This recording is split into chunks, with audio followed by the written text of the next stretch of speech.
Bonjour, je m'appelle Carole Rouet et je suis docteur en civilisation et littérature française et latine de la Sorbonne Nouvelle et maître de conférence à l'université de Marne-la-Vallée. Alors je suis donc ce qu'on appelle un enseignant-chercheur et je suis enseignant-chercheur depuis 1998, en fait année du début de ma thèse de doctorat. J'ai enseigné à la Sorbonne Nouvelle, Paris 3, et j'ai enseigné à Paris 8 Saint-Denis avant d'être affectée à l'université de Marne-la-Vallée où j'enseigne depuis 2001. Alors mon domaine de recherche est assez vaste, mais globalement je travaille sur l'œuvre protéiforme de Jacques Prévert, sur le surréalisme, sur les rapports qu'entretiennent la littérature et le cinéma, et puis également sur la jeunesse scénaristique. Mes enseignements, eux, portent sur l'expression et la communication écrite et orale, sur la recherche et la méthodologie documentaire, et puis également j'ai le plaisir de diriger des projets tutorés. Donc, je m'appelle Monsieur Goncalves, je suis professeur en maths approfondies au sein de l'IUT de Meaux, donc en filière GEA. Je m'appelle Michel Forenbach, j'enseigne essentiellement en deuxième année de DUT GEA dans des matières qui sont la politique générale d'entreprise ou technique d'achat-vente.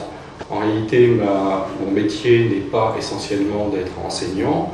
J'ai fait une carrière dans l'industrie, dans différents groupes, soit français, soit d'origine étrangère, à différents postes de direction, en production, contrôle de gestion, logistique, informatique, services généraux. J'ai occupé un certain nombre de fonctions et j'enseigne en tant que professionnel à l'IUT. Je me présente, Sylvie Liven. Donc, je suis enseignante actuellement sur les deux sites de l'IUT de Marne-la-Vallée, à Meaux et à Chaux. Donc à Meaux, j'enseigne les modules de comptabilité générale, d'introduction au contrôle de gestion et les activités de synthèse. À Chaux, j'ai la responsabilité d'un groupe d'étudiants en formation continue. Donc c'est un groupe qui prépare le DUT GEA option RH en une année. Et là, j'assure également les cours de comptabilité, les cours d'informatique et également le module appelé rémunération, qui consiste à traiter des techniques de paye associées à des éléments du droit du travail. Donc je pense que je suis assez polyvalente.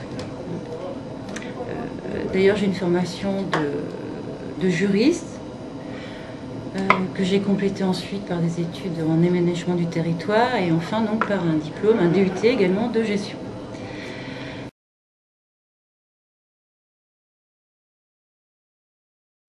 Alors, quelles sont les particularités de la formation en DUT? Il y en a plusieurs, mais je vais en citer trois. La première particularité, c'est la diversité. Diversité des enseignements et diversité des enseignants. En effet, cette formation offre une palette de disciplines assez variée. L'étudiant va suivre des cours de comptabilité, de fiscalité, de droit, d'économie, d'anglais, d'expression, de communication et de culture générale, bien sûr.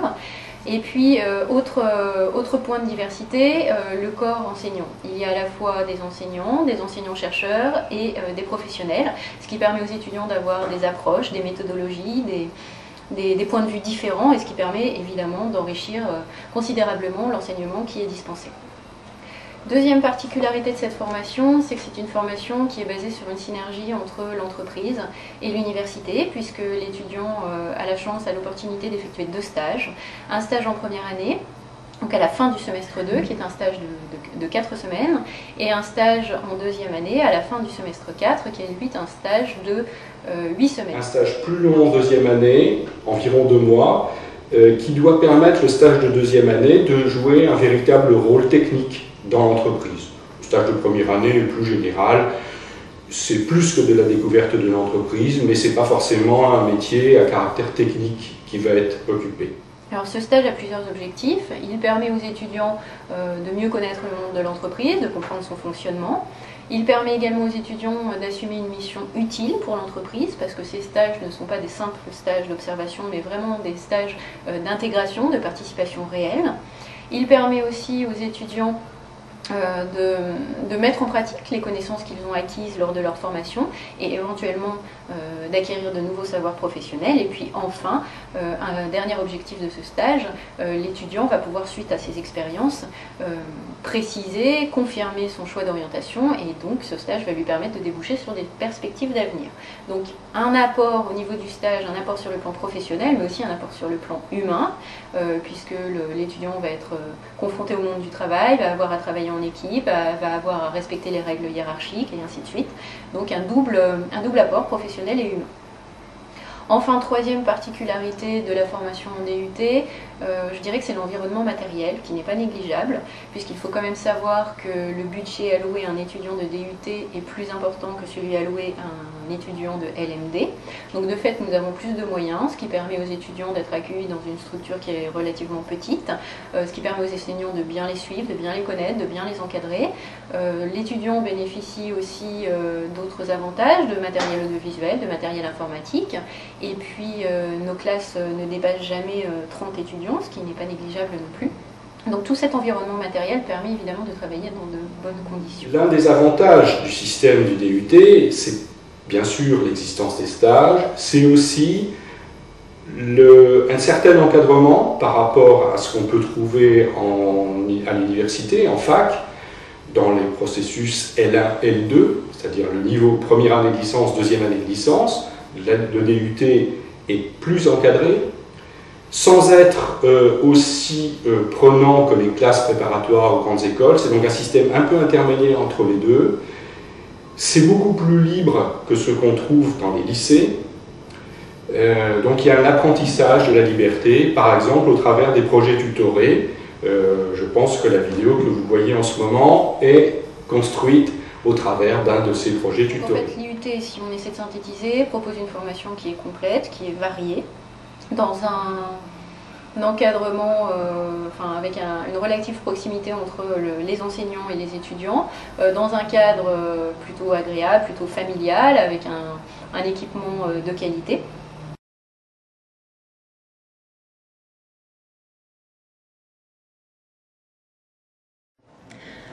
La formation en IUT est une formation très généraliste.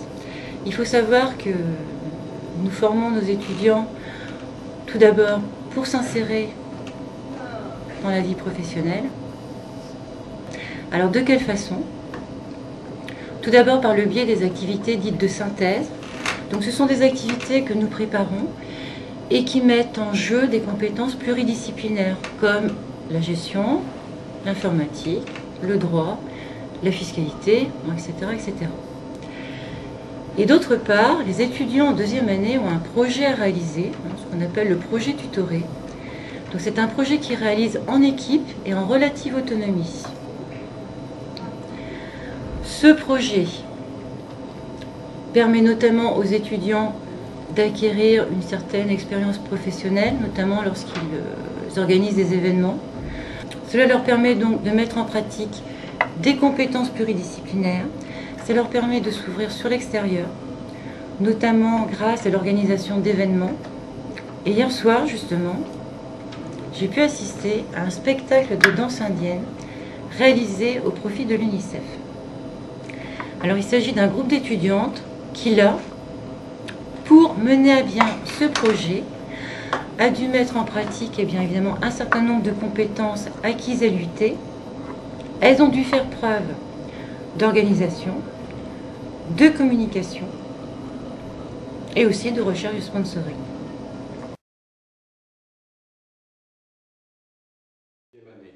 En deuxième année, c'est-à-dire en fait dans les semestres 3 et 4, puisque l'enseignement est découpé en 4 semestres. Semestre 1 et 2 qui sont communs à tous les étudiants, semestre 3 et 4 qui correspondent à un choix d'options. 3 options, finance, comptabilité, qu'on appelle FC aussi, PMO, gestion des petites et moyennes organisations, ou RH, gestion des ressources humaines. Ces 3 options ont des orientations qui sont assez différentes, puisque finance comptable va vous donner la possibilité ensuite soit d'aller vers les métiers de la comptabilité, soit vers des poursuites d'études centrées sur la comptabilité, comme la MSTCF, le DCG, ou des diplômes très orientés vers la comptabilité.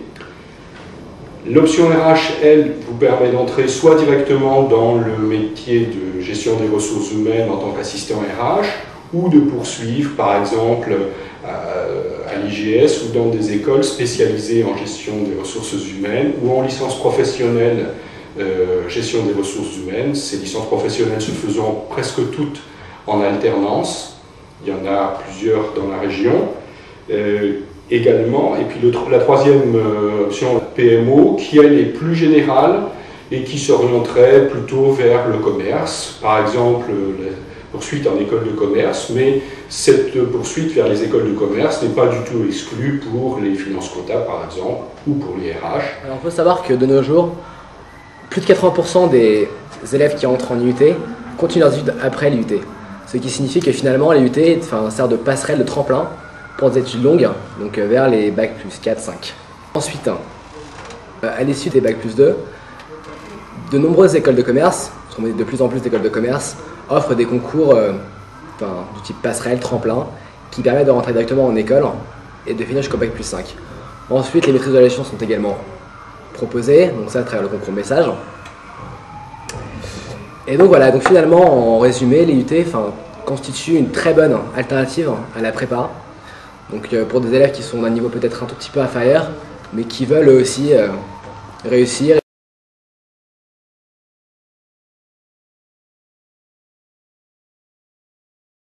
À l'issue du bac, la population entrante en IUT-GEA se compose de S, éco et des géants technologiques. Alors pour le niveau, ce serait des élèves à peu près moyens en S éco, donc avec des moyennes au bac qui se situent entre 10 et 13, et des bons élèves issus de filières technologiques, parce que dans leur cas, ils doivent rattraper certaines lacunes, dans la mesure où le programme est un peu plus restreint. Alors l'intérêt, c'est que contrairement à la fac, donc il y a une réelle ambiance de classe, chaque élève est connu de ses professeurs, ce n'est pas un numéro dans le milieu d'un amphi, et ça c'est important, puisque ça peut générer les meilleures conditions pour progresser. Alors par ailleurs, nous préparons nos étudiants à la poursuite d'études, et ils sont d'ailleurs de plus en plus nombreux. Alors comment Eh bien tout simplement en élaborant des QCM de culture générale, en préparant des entretiens, mais également en passant le TOEIC, qui est un examen en anglais.